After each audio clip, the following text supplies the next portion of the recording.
Hello and welcome back to Meyer Tech Rants. Today's video is a little bit exciting for me for two reasons. First of all, it's the first one that I'm actually shooting in 4K, and second of all, it's the first video that I'm making that actually has my own benchmarks and graphs in it.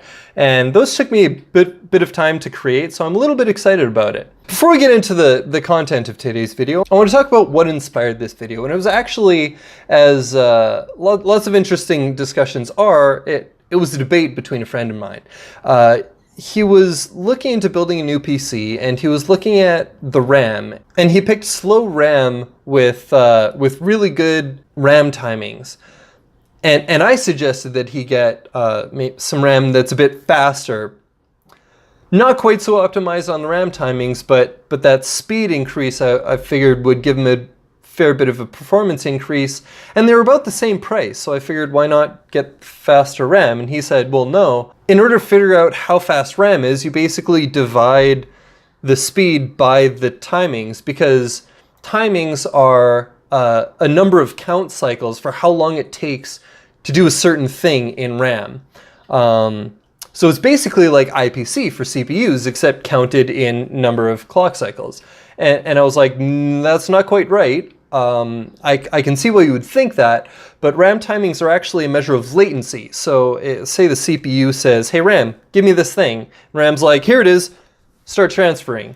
So the time that it takes for the RAM to locate it and start transferring and respond to the CPU, that's the latency, or the RAM time, or the CAS latency.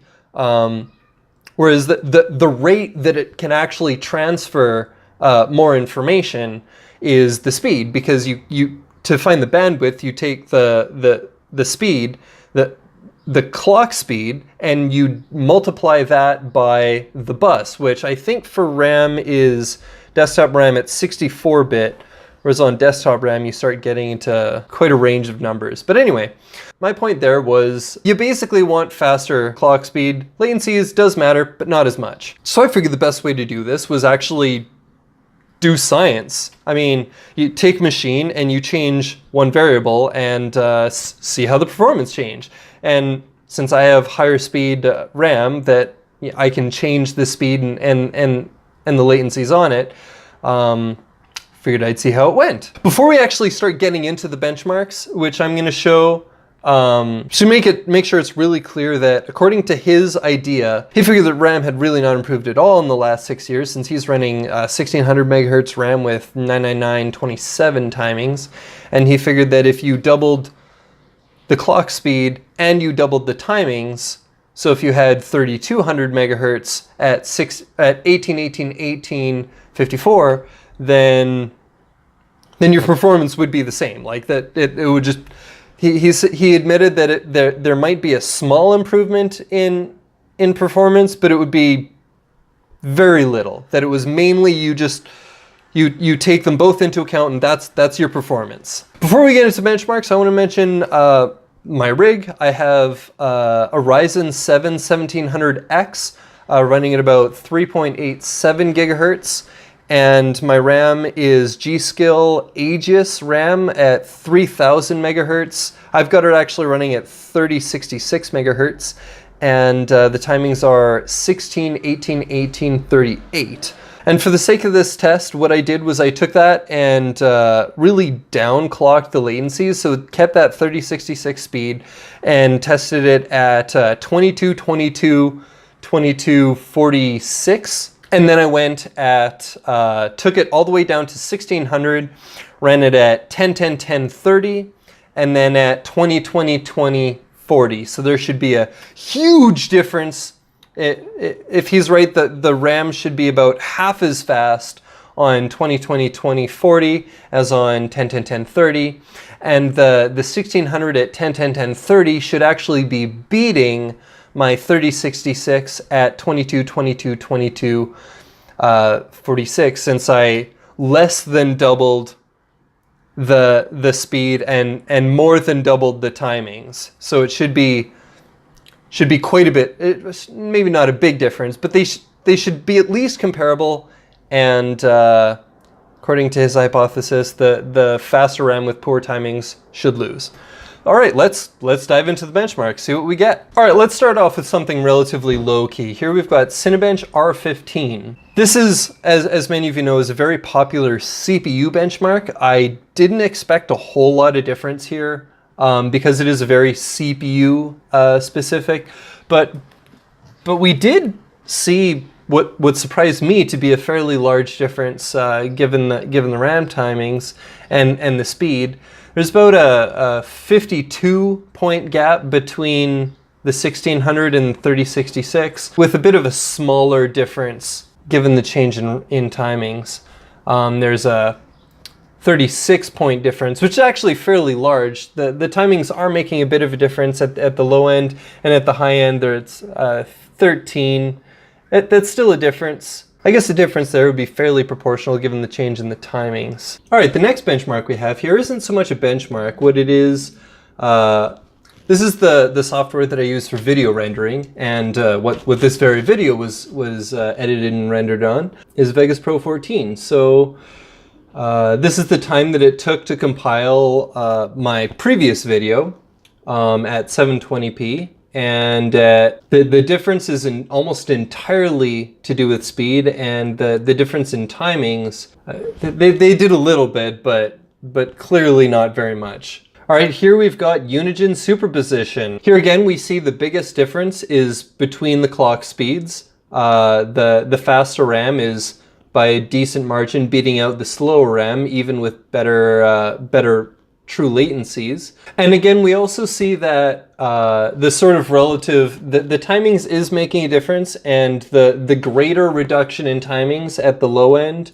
is making a bigger difference than the change in timings at the high end. But the change in timings doesn't matter nearly as much as the change in clock speed. All right, let's move on to an actual memory specific benchmark. I used IDA64 here, and we've got the read, write, copy, and latency. As we can see, the reads and the writes are entirely dependent on the clock speed, not at all the timings. Between the 1600 2020 2040 and 1600 1010 1030, there's effectively no difference between the reads, writes, and copies. And although it did have, as I would predict, a large difference on the latency. What did surprise me here is the latencies on the 1600 with good timings are actually worse than on the 3066 with poor timings.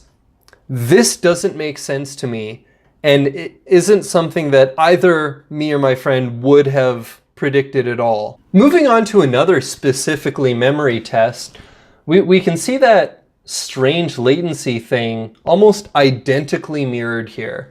There is very little difference between the high clock speed latencies, and well, there's still a large difference between the low speed latencies because there's a very extreme difference in timings there.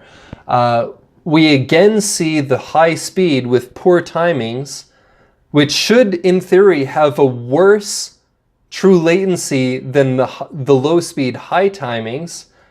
But that's not what we're seeing here. The low speed with good timings has a worse latency. We can see the memory threaded is very much grouped between the low and the high speed. The database operations is grouped between the low and high speed. The writes, the reads, the cached or uncached, it doesn't matter. We see the same story keep coming back over and over and over again. And my friend pointed out that I was sharing some of the benchmarks as I was doing it, and he pointed out that I didn't have any really heavy multitasking things, so like it wasn't working with different processes. So I found a benchmark that did that, and used ASUS's RealBench here. And as you can see, even with heavy multitasking, the high speed is still outperforming the low speed. There was actually an anomaly with RealBench. The image editing in particular, I found it extremely inconsistent.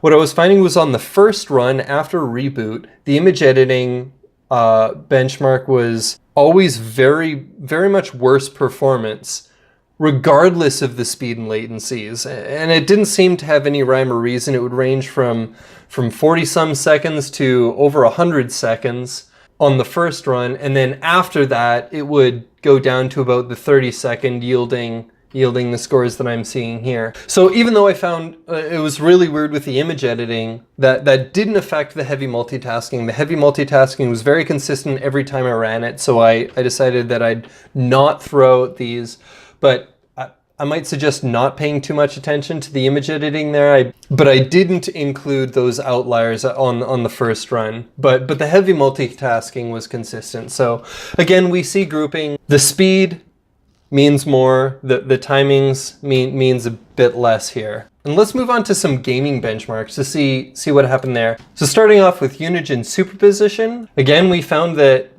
timings, the biggest difference is between the speed, and the timing still does make a difference. And the difference is proportional to the magnitude. As we can see, there's less of a difference with a small difference in timings and a larger difference with a large difference in timings. But again, nowhere near as large as the difference between the clock speeds. Moving on to Witcher 3, we see that actually Witcher 3 doesn't really care what RAM you have that much. Regardless of the RAM, it was very much the same experience. Though even with that tiny bit of difference, this is totally not perceivable to the user, but you do still see some grouping there, which I found a little bit amusing. Moving on to Cities Skylines, we can see that once again, the largest gap is between the RAM speeds, and here we see timings also making a difference. The magnitude of the performance difference being reflected by the magnitude of the difference in timings, but still timings making less of a difference than clock speed. Opening up Final Fantasy 15. Interestingly enough, with Final Fantasy 15, it seems that we hit a place where the RAM was just no longer a bottleneck at all. So RAM wasn't a bottleneck at all for the high speed, but for the low speed, it was. Opening up Factorio. So here we see, again, the biggest difference, like everything else, is between the clock speeds, and the RAM timings still making a difference, but not as big as clock speed. So given the extreme consistency in the results, I think we've fairly clearly demonstrated that RAM timings matter. They do make a difference, but they don't make nearly as much of a difference as clock speed does. So if you're saying that RAM hasn't improved lately in the past 18 years because the timings have increased proportionally with the speed, and that timings are IPC, I would say that you're fairly thoroughly disproven at this point. And even after all of that, if you still don't believe me, I have an article from Crucial. Crucial is one of the leading memory manufacturers, which is actually owned by one of the three memory providers in the world, Micron. I'm going to pull up that article, which I will link in the description below, which you can read on your own time if you would like. Basically, the article is why CAS latency isn't an accurate measure of memory performance. The article starts off by saying memory performance is all about the relationship between speed and latency. While the two are closely related, they're not connected in the way you might think. Here's how speed and latency are related at a technical level, and how you can use this information to optimize your memory's performance. I'm not going to read the whole article. I'll let you read I'm just going to highlight a few points. First of all, it seems that it actually, the misconception that my friend had seems to be a common enough misconception that Crucial decided to single it out and identify it.